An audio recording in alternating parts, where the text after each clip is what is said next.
A Comissão de Fiscalização e Controle, presidido pela vereadora Estela Almagro, continua discutindo cada uma das demandas, aliás, várias frentes relacionadas à questão do funcionalismo, da fiscalização, educação, saúde, algumas demandas pendentes no jurídico, que diz respeito às questões de segurança, vigilância e uma série de questões que não estão resolvidas na Prefeitura. A gente vai ouvir o Sindicato dos Servidores, lógico, participou da reunião. Hoje tinha várias frentes aqui, como eu fiz na abertura. Avançou alguma questão ou tem algo ainda que precisa ser resolvido? Avançou em correções que foram apontadas como necessárias, né, urgentemente necessárias para os contratos futuros. Mas essa ausência de uma política mais específica, de um olhar mais apurado sobre esses editais e os contratos, levou a uma situação inusitada e criminosa, né? Você tem aí a Prefeitura como cúmplice de diversos contratos que têm se utilizado de uma mão de obra escrava. Na medida em que a empresa recebe pontualmente mês a mês, você não tem uma fiscalização e uma gestão de contrato para cumprimento da Lei 8666, capazes de dar o retorno e a garantia de que, para o recebimento mensal, essas empresas cumpram primeiro com seus direitos, com os direitos trabalhistas e as suas obrigações. Segundo, é um jogo de faz de conta, porque esses servidores, nesse regime de semi-escravidão, não recebe VA, não recebe VR, recebe valores muito inferiores aos fixados por legislação para as folgas trabalhadas, faz um número de folgas trabalhadas muito superior ao que a legislação permite. Não há um controle efetivo de quantos trabalhadores essas empresas ofertam. Então, você faz um contrato para 100 e eles acabam contratando 30, 40 e força esse sistema de FTs para esses trabalhadores.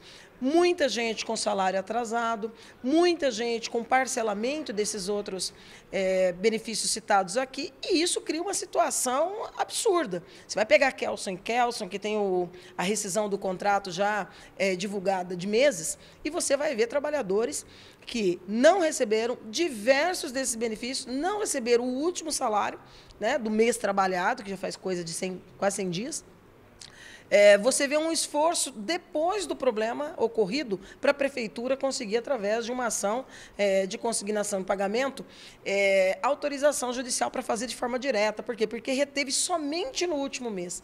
Mas olha o absurdo. A Prefeitura vem pagando à vista e em dia contratos milionários com essas empresas e essas empresas não fazem o pagamento de forma devida. Então, olha, esse visto, essa anuência mensal que fiscal e gestor tem dado para que a Finanças efetue o pagamento dessas empresas, ele é, no mínimo, incoerente e absurdo. Por quê? Porque o básico não está sendo feito. E se o básico não está sendo feito para o trabalhador e a trabalhadora, obviamente o serviço que está sendo prestado também vai deixar a desejar. Nós temos casos de trabalhadores com ordens de despejo, nós temos casos de trabalhador que está passando fome, nós temos casos de trabalhadores e trabalhadoras que não têm nem o passe de ônibus para ir trabalhar. Isso para não falar da parte técnica, né?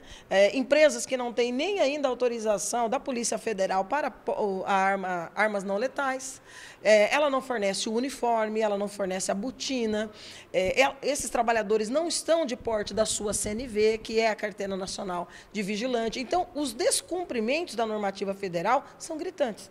Essas empresas tinham que ter escritório na cidade logo depois da assinatura do contrato. Não tem. Então, você perde o contato, né? Você teve o problema de outras anteriores, você tem da Kelson, hoje é um problema a Infinity, já estamos com vários problemas com a Icensa, que faz a ronda escolar, e você tem um contrato, um edital em andamento para a contratação do Serviço de Vigilância Patrimonial de Saúde. Então, ou resolve mecanismos de não mais se permitir que isso continue acontecendo, ou você vai ter que fazer, a gente vai acabar tendo que tomar uma providência do campo de vista jurídico em relação à Prefeitura.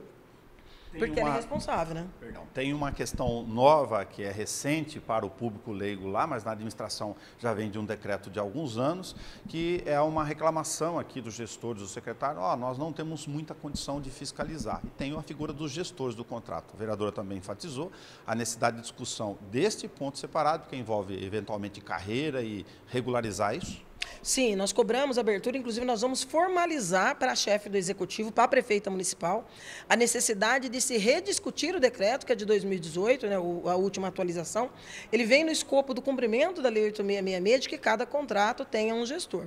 Porém, isso é um acúmulo de tarefas, de funções. E pode até, eventualmente, pela responsabilidade que impõe, acabar caracterizando aí um desvio de função. Porque você tem a sua atribuição, que você ganha para exercê-la, você tem as suas responsabilidades enquanto servidor, e lhe é imputado uma gestão de um contrato milionário que implica em formação para você saber fazer essa fiscalização efetivamente e inclui uma dedicação extra do seu tempo e do seu trabalho como servidor. Então, obviamente, isso precisa de alguma forma ser remunerado. Você precisa discutir um prolabore para isso. Então, você tem que mexer com essa normativa para garantir que quando a gente cobre, porque eu tenho que cobrar o gestor do contrato, eu estou fiscalizando. Agora, quando eu cobro o gestor ou a gestora do contrato, eu também tenho que enxergar essa limitação. E o poder público tem que resolver essa situação. Para quê? Para que nós possamos cobrar com a intensidade necessária para que haja resolução e fiscalização efetiva. Hoje é um jogo de faz de conta. A Comissão de Fiscalização e Controle continua com essa apuração. O Sindicato dos Servidores Públicos Municipais de Bauru e região acompanha, junto às reuniões da comissão e também dos andamentos administrativos com a prefeitura e com o jurídico. Vamos ouvir o jurídico do sindicato a respeito desse assunto. A gente recebe muitas reclamações dos servidores, sobretudo da saúde, em relação a essa falta de vigilância patrimonial, porque os contratos, primeiro que não são cumpridos, né? Depois são rescindidos, as estações acabam tendo problemas e nós vemos aí que servidores acabam ficando, inclusive, sofrendo agressões físicas nos locais de trabalho. Também defendemos, é lógico que faz muito tempo que o município não existe o cargo de vigia patrimonial e há muito tempo o município também não contrata. O que nós verificamos hoje, ficou patente nessa audiência pública, é uma falha muito grande, não só no formato de contratação dessas empresas terceirizadas, que vão interpor mão de obra de vigilância nas unidades administrativas do governo, bem como a falta efetiva de fiscalização desses contratos, sobretudo em razão do pagamento ou dessas empresas terceirizadas em honrarem as verbas trabalhistas desses servidores. Então chega a ser o acúmulo de servidores com meses de atraso de salário, sem receber o vale alimentação, o vale refeição, sem ter o passe de ônibus para se deslocar ao trabalho. As empresas acabam utilizando, né, o vigia, o vigilante, o segurança, o trabalhador nesse sentido, ele tem que ter uma formação, ele tem que ter uma certificação, uma inscrição na Polícia Federal para essas atividades, e a gente vê que sequer essa mão de obra tem vínculo empregatício com o empregador terceirizado.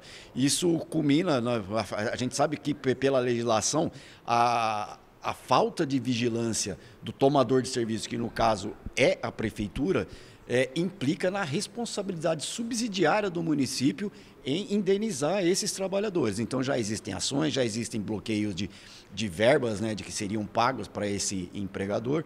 Porém, a demora, a burocracia judicial acaba penalizando esses trabalhadores para receber esses valores.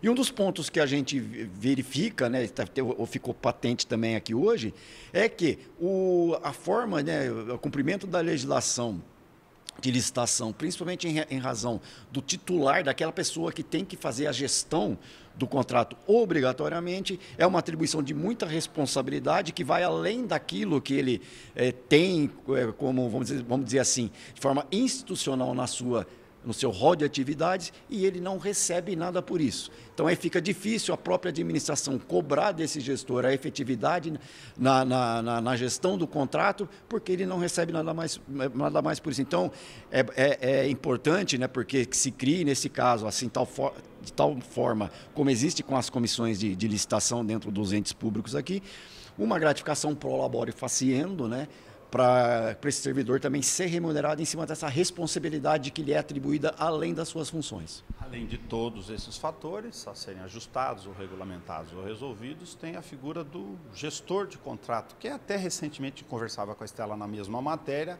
uma figura nova para a comunidade, mas já de alguns anos na gestão pública. Você criar uma carreira específica para essa função?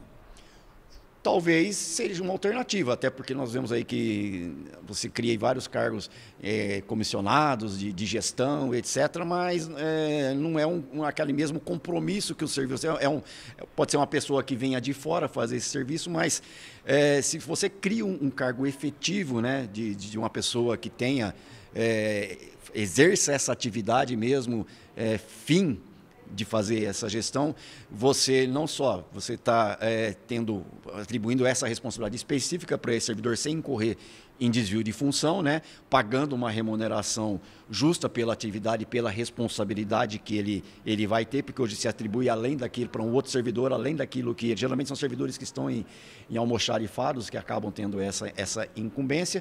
E você também, né, você aumenta o número de servidores efetivos e se tem vários impactos, né, bons, né, na questão da categoria, até no fundo de previdência dos trabalhadores. Muito obrigado ao José Francisco Martins. Na íntegra, a manifestação dos secretários de Educação, Saúde, Jurídico, Secretariado de Administração, que participaram desta reunião, junto com o sindicato, outros representantes do funcionalismo municipal, assim como a presidência da Comissão de Fiscalização e Controle. Lá na página do YouTube, tem tudo lá.